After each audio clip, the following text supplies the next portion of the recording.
হাইলাকান্দি জেলার আলগাপুর বাজারে আজ ভোরে ঘটে যায় এক অগ্নিকাণ্ডের ঘটনা।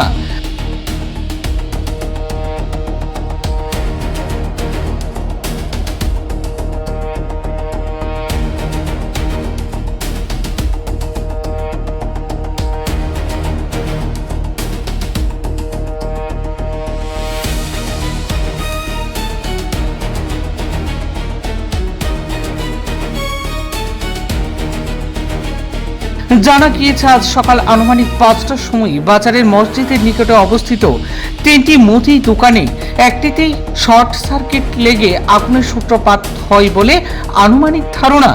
স্থানীয়রা প্রথমে আগুন দেখতে পেয়ে সঙ্গে সঙ্গে দমকল বাহিনীকে খবর দেন।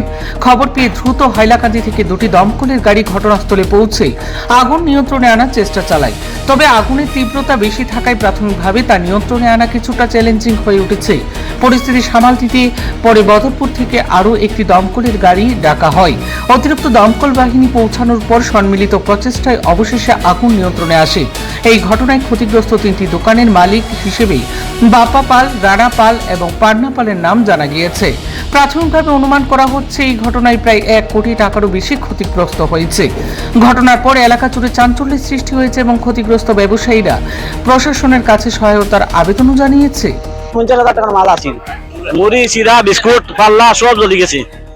10টা টাকার মাল বার করতাম পারছি না, হাতা কুতা ঘেরা জ্বলি গেছে। বুলন চন্দ্র পাল, আমার মাল জ্বলিছে 1 লাখ টাকার মাল জ্বলিছে। আর 3 নম্বর হলো বাবু হাল। আমরা ঘুমতে আসছি, আইয়া তাও আইয়া দেখছি আমার লাগা 14 তলার দোকানে আগুন। আর সেই আগুন আমার মনে হয় ইলেকট্রিক মনে হয় লাগছে, আমি তো হইতে পারি না, কিন্তু আইয়া বই ভিতর পাইছি পুরা দোমা পুরো আগুন দিতে যাও তো লাগতেছে। আর ওই ঘরতে আমাদের ঘরে আইয়া চেষ্টা করছে আগুনটা।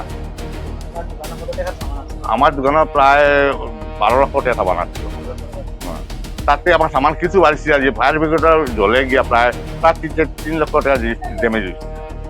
বাবার পরপর আইসে হাইলাম দেখতে প্রায় আধা ঘন্টা লাগছে, আধা ঘন্টা সময় লাগছে। সামানটা সব ড্যামেজ হয়ে গেছে। আগুনের লুকাইয়া ভিতরে ঢুকছে, ভিতরে ঢুকে কিছু জিনিস নষ্ট হয়েছে। আর মানুষকে কিছু ফায়ার ব্রিগেড জল মারতে গিয়া দোকানের মাল সব